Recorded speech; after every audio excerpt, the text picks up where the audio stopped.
Good afternoon again, everyone. So I will be walking through about our enterprise architecture certification program that we are very fortunate with the support from the government as well as together working with PICOM, so we can offer a so-called valuable training with a global reputation, global standard, and also been the outcome of the training has been proven in the last 15 years. All right, so with that, let me just briefly introduce who we are. I think we started off, many of us, I think many of you heard about our company. We started off as a training company back in 2006. Since then, we have grown up into a company providing large world-class consulting in the area of enterprise architecture. So we carry all the distributor for an accredited training provider for ISA certification in all the domains that I will walk through shortly. And also the open group for those Archimate and also the Toga BA, and also the governance from ISACA and COVID, and also DevOps, as well as the ITIL from Excelos. And actually our objective or our vision in terms of our company is that we want to help the organization to create a digitally connected enterprise so that we can see the impact directly from any strategy change, directly impact to the business, to the information, to the application, and to the technology. I mean, this type of the impact analysis is very, very critical in the today digital transformation because we are living in a complex world. So we need to know exactly the impact and also the dependency that are required for us to be successful in executing the transformation. Yeah, that's why enterprise architecture playing a critical role here. And a little bit about ISA. So basically, some of you heard about the ISA. So ISA actually founded in 2002. So now it's about coming to the almost 19 years old. So it's the association focusing on the development of enterprise architecture profession. And the members, I think, is one of the largest in the world. Especially, mostly the members are 95% are individual. Yeah? And also ISA developed what they call it ITABOK, Architecture Body of Knowledge. And of course, it's non-profit. Yeah, so it's all driven by the volunteers. I think we have the chapters in Malaysia too. Already, chapter started since 2008. Yeah, so it's already about almost 12 years, 13 years in Malaysia. And I think run by all the architect professional. And we're focusing a lot on how to create a better value or advancement in terms of the career for architects. Yeah, so the architects that encompasses those business architect, information architect, some they call it data architect. Then the next one is software architect, some call it application architect, then infrastructure, and as well as solution architect. Yeah, so we will talk about it role shortly. In terms of the discovery by ISA, actually enterprise architecture is a profession, it's not a role. Meaning is that we can train someone, we can form or we can guide someone to become architects, right? Nobody born as an architect. I don't believe anyone born as an architect. So basically can be trained, like, you know, nobody born as a doctor, but we can train someone to become a medical doctor. Same thing with the architects. Yeah. And the way that the ISA development on the body of knowledge is that is the collection of the best practices from all over the world of architect practitioners. So basically, ISA didn't do a research in terms of in the lab to develop something, but it's just a collecting, right? Because in your career path of working for 20 years or 30 years or 10 years, there must be something that you think, oh, I found the so-called the sweet spot, or I found the right way to do things. This way has been documented and captured into the body of knowledge. So this is the development of ITABOK. And of course, ITABOK itself, if you to offer to become a training and certification, they have to go through the qualitative and quantitative analysis, so that we can offer the training with the world-class standard content and examination, and also certification program. This is just a so-called industry drive that Gartner says about enterprise architecture. You know, EA is a gateway for a digital transformation. So gateway means without the gateway, we cannot enter into the area. So gateway is a keyword. Gartner has been a strong advocate on the importance of EA in driving digital transformation. And of course, Gartner predict 2019 as well, that saying that EA is become internal management consultancy. So meaning we can provide advice to the senior management in terms of the direction, in terms of the strategy to the what is good for the organization. And other analysts, of course, they associate architect with the transformer, right? I think you watched the transformer before. So the car can turn into a robot and can turn into the warship and etc. Yeah, so architect has the ability to do that. And this will make a lot of sense because I've implemented a lot in the real project and I can see the transformation, like the transformer is real, right? So The title of this topic is not come out from the imagination, but is from the actual experience of those architects that has implemented EA successfully. And of course, EA can also be used to leverage the disruption. I think disruption is quite annoying, like today in the COVID-19 era. So our business are disrupted, right? So if we have enterprise architecture, how can we cushion the impact so that we don't get a bad shock, but we can have a small shock. And of course, to drive innovation, I think that's the very, very key, because today, in the era of this COVID, many organizations also will be going away, and some also will be born. So how can we drive and continue the innovation? And of course, this is a strong demand for architects, right? I think like in Singapore itself, I think yesterday I did the search around almost, I think 5,000 jobs opening today that require enterprise architecture skill set, right? It doesn't mean that the organization hire full-time architects, but they require someone who know the architecture. Okay, about 5,000 job opening as of yesterday. So it's everywhere. The demand has been spreading not only in Asia but across the globe, because to drive the transformation. And of course, you know why EA is the new secret weapon. It's very powerful if you have the person or the team that are doing the architects for your organization. And of course, the scarce skill set in the big demand. So everywhere, right? It's very, very difficult to get hiring a good architect.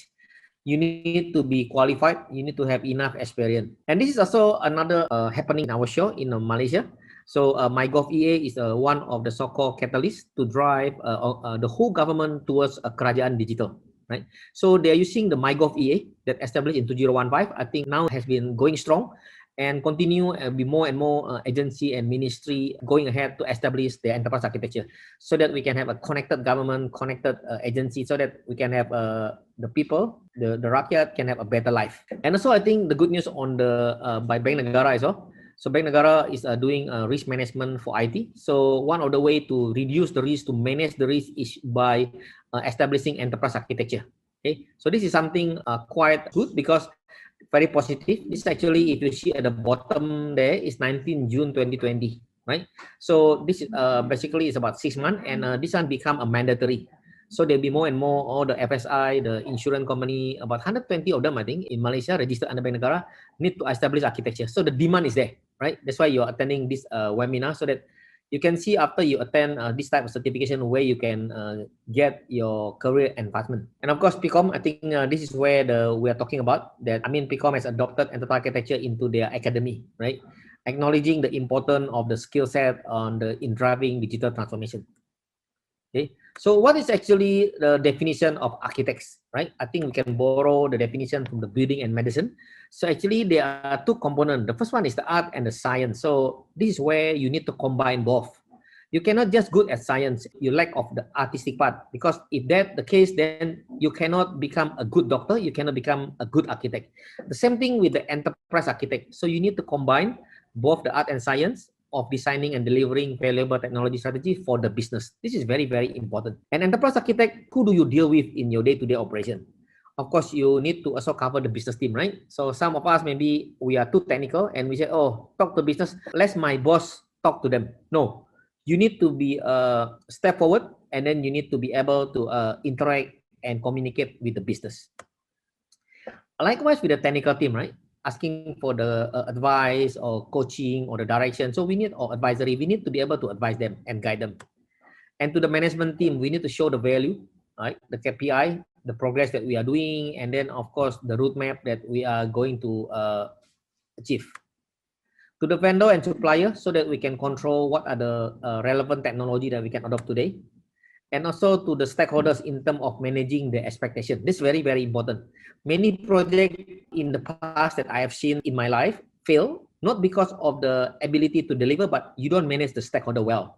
So the stakeholder terminate your project, right? For no reason. Because this is also one of the key important skill set that you need to master.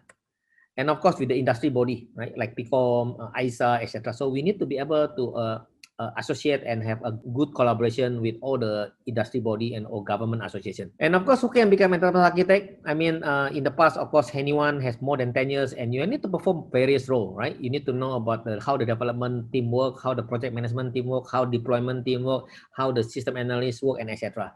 And this is the irony of the third requirement. You also need to be failing in a couple of large IT projects and burn million, and you are not in the Kajang prison. right? You never see anyone fail IT project go into the prison. So this is something that quite disheartening, right? Because many technology project actually not progressing well. So that's why we need to have a fix, right? And that's why the enterprise architecture is coming in handy here. So it's basically providing value for those who want to understand about business technology relationship. So anyone can be trained as an enterprise architect today. And of course, by mastering this type of skill, you don't need to be 10 years. So you don't need to be so-called a very good programmer, but you have a holistic view. And from there, we can so-called the ISA can guide you to train you up to become the architects. And this is actually is the framework for the so-called education itself, right? For architect itself, we know the mandate. The mandate is at the outer layers. If you see the outer layers, they got all type of transformation, right?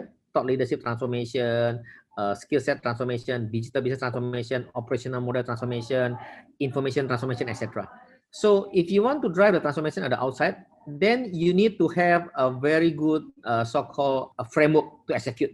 Yeah? That's why the architect is playing a critical role to drive the mandate, to drive the architect, and also drive the outcome. Yeah, and this is the role of the business architect. Let me just go through the architect domain specialization. They got infrastructure architect, information architect, solution architect, software, as well as the business architect. So what is actually the business architect role definition? So business architect create and refine business architecture and on the business technology strategy. This is something very, very unique, because if you see, you heard in the past that they got the business strategy or technology strategy, but here we are talking about business technology strategy. This is exactly the context of our digital transformation today. Digital transformation today, we cannot just transform the business, but we need to be supported by the technology. So basically, we need to be able to work together between business and technology and combine them into a digital strategy.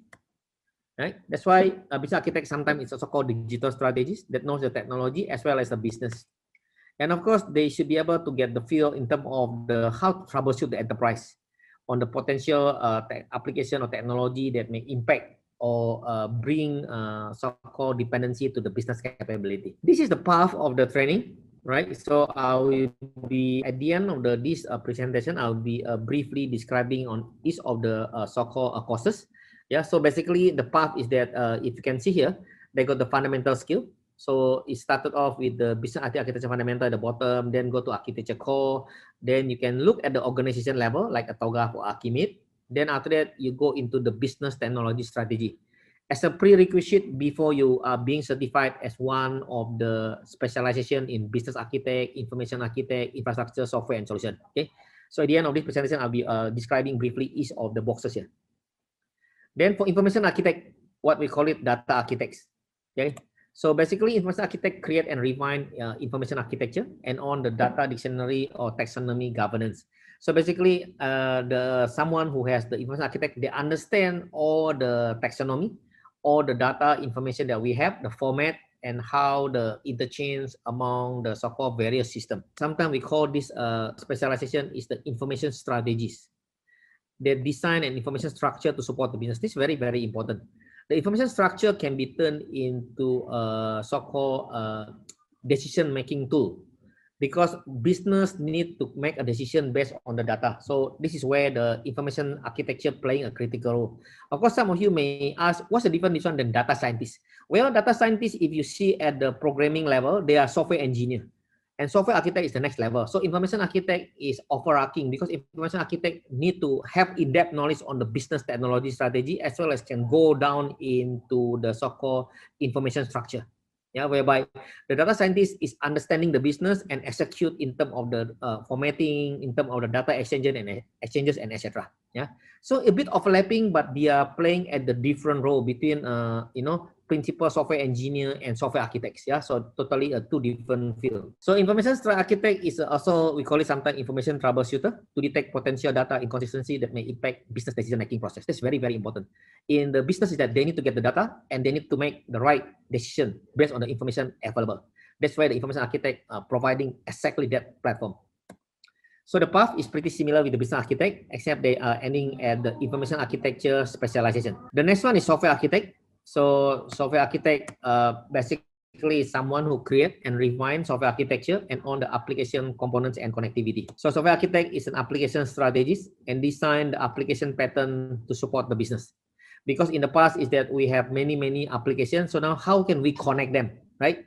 The key is that we turn it into a component and we connect them, right? Make it loosely coupling. And of course, Software Architect is also called an application troubleshooter on the potential silo system that may impact business process flow. So at the end of the day, we need to have a connected or integrated business process flow. So the path at the bottom there, they go through another course like architecting software with OAD and UML. And then after that, they go through the same path and then ending up at the software architecture specialization. The next is the infrastructure architecture specialization. So infrastructure architect create and refines infrastructure architecture and on the server topology, network infrastructure, data center with a compute environment. So they know about all the necessary to make it a green data center, for instance. And of course, it's also called a technology strategist because design the technology landscape or the platform to support the business. And sometimes we call it technology troubleshooter, and they understand all the potential disruption. That's why we call it like business continuity plan. So infrastructure architect is responsible to design or to support or to realize the business continuity plan. So the path is pretty similar with other specialization, except they're ending up at the infrastructure architect specialization. Then the last role is the solution architect. Okay. So solution architect is very unique. Solution architect is the architect you typically assign into a project, right? Just also does not go business architect, information architect, software, and infrastructure. That architect is developing the so-called the blueprint and the artifacts, whereby the solution architect is where you assign this person inside the project. So your project 9 months, solution architect will be parked there. But typically you don't park full time. So normally one architect can handle up to 5 projects. Yeah. So solution architect create and refine solution architecture and on the system implementation governance. And also we call it IT strategists, right? Because they understand the solution, they understand the vendor solution, and they are basically involved in the system development and deployment and implementation to support the business. And of course, sometimes we call this person is the system troubleshooter that can assess a potential discrepancy between architecture and the system being implemented, again, to support the business. So the path is pretty similar with the software, except they're ending up in the solution architect. Yeah. So yeah, I will be going through the topic shortly after this. Right. So basically, this is where I'll be sharing on the so-called the courses one by one. So the first one is the 3 days business IT architecture fundamental. Okay, in summary, this course is about business IT integration. Because sometimes we don't understand, if you are from the business team, you don't understand what's IT team thinking, why they are behaving like that, why they don't know about this. The same thing now, if you ask the business team also frustrating. Say, why the business team cannot do this? Why? How come they don't know? How come they only bring up this information now? Should have informed us last month, something like that, right? That's why the BITAF course is creating alignment between business and IT so that they can understand the challenges each other. And not only that, so they can create a common communication platform, right? How do you capture the requirement? How do you define the requirement and etc. So BITAF is a very, very popular training course. I think it's one of the #1 most popular, especially when you are trying to work together between business and IT team. So the topics, I think the course outline, day 1, basically to understand the challenges about what do you typically face in the typical challenges when you capture the requirement. And then on the day 2, to understand about what is the way, how can we use a requirement architecture. Okay, so day 3 is more on the how to create a template, to create a good communication platform between the two teams, business and IT. Yeah. And this one, of course, comes with the certification and the exam. The next one is Architecture Core. Okay, so Architecture Core is quite interesting. It's the 4 days training. So basically, it will span off across 14 workshops, right? So the workshop actually giving you so-called prescriptive guidance how you can implement architecture. So you can imagine in the first workshop is that you'll be assigned to the particular organization, and the organization basically is firefighting. Right? I think it's very common. Firefighting, the IT blame business, the business blame IT, and then the CFO trying to cut the IT budget. That's the disaster. Okay. So now how can you come in as the architects, newly formed team, and you deliver value, you communicate value, you establish architecture. So this is the course all about. It's very, very interesting because out of the 14 workshop, they got 2 workshops that basically someone backstabbing us. Someone said, all things happen because of architecture fault, right? So we get blamed. How do we survive about it? So this is the course that are quite interesting, and I think you learn the most. Many of our participants actually, after attending this course, they said, oh, I wish I could attend this 10 years ago or 20 years ago. Okay, because what the 14 workshop that we go through, I've gone through that in my life. And this course giving me a prescriptive guidance on how to overcome the day-to-day real life challenges. So these are so-called the module, yeah, from the day 1, 2, 3, and 4. Okay, so it's pretty interesting. If you have a chance, you should take it up this course. The next one is on the business technology strategy. So business technology strategy in the short term is like the MBA in 4 days. So if you have taken the MBA, it's pretty similar, but this one is tailored specifically for in the context of adopting or technology adoption.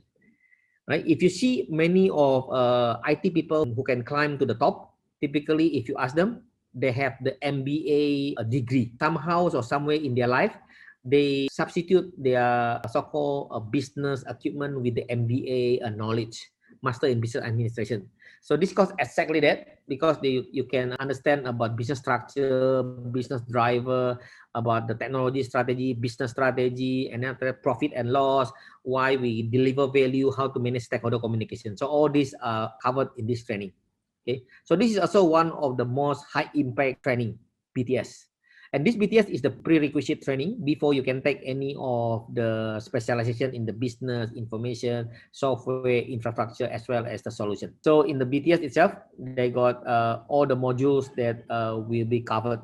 Then the next one is on the business architecture specialization. So this one basically is about sharing about how can we choose a perspective in terms of how we define the value stream, how we calculate the ROI for IT project, how we can basically understand the requirement, vision, strategy, and etc. Okay, so business architecture basically looking at the how can we look at the entire business needs, business aspect, business context, and also how to drive the business valuation. Because at the end of the day, why we adopt the technology, we treat it as an investment. So this course, this specialization training give us that perspective. So we have so-called specialization topics, right? In terms of the day 1, day 2, day 3, and day 4. So it's pretty much understanding the process, finance, business architecture, goals, and the strategy. The next one, information or data architecture specialization. So basically, it's looking at how to manage or to define the information structure for the business. So we are looking at the storage, we are looking at the design, we are looking at the presentation, we are looking at the retrieval, as well as how to do governance, data custodian, and etc. So basically looking at all the aspects in terms of the information as a strategy, information usage, data integration, data quality, and advanced information management topics. The next one will be on the infrastructure architecture. So this is also one of the popular courses, and in fact, we have trained a lot of the core team for the government in terms of the how can we prepare so-called the team to support the DevOps or cloud migration, etc. So this one basically give us the understanding in terms of the what are the right platform to support the business continuity plan. So the topic about data center infrastructure, application management system, design pattern, model, framework, and also life cycle. So the next one is software architecture. So software architecture is basically about all the design pattern, about all the what is the best way to deploy the system to support, and also to so that we can have the so-called a good ease of maintenance. Yeah, and how to communicate software design as well. So we look at of course the software construction, component, framework, service network, architecture process, and throughout the life cycle as well. So the next one is solution architects. Yeah, solution architect is quite unique. So in this course, typically is that you will learn a holistic in terms of the business, information, infrastructure, as well as software. Because what happens is that if you see the topic, right, module 1 is about solution architecture overview. Then module 2 go to the business architecture. Then after that, you understand that, describing the solution that can fulfill the business architecture. Then we go to information architecture, software, infra, and the life cycle. Okay, so this course basically is someone who has the holistic view of all the 4 domains. That's why solution architect need to have this comprehensive holistic knowledge, because solution architect is the one that will be assigned into the project. Okay, of course the job is that now if in organization you have the solution architect, typically this guy will be called in to do anything, right? You cannot printer jam also called solution architect, because there's solution. And in fact, now the vendor also abuse anything that you want to send the pre-sales. They don't call it pre-sale; they call it solution architect. So basically, they cover everything A to Z under the planet. Architect here in the context is that someone that you assign into the IT project, and they understand how to translate business information, infrastructure, and software architecture to turn it a solution.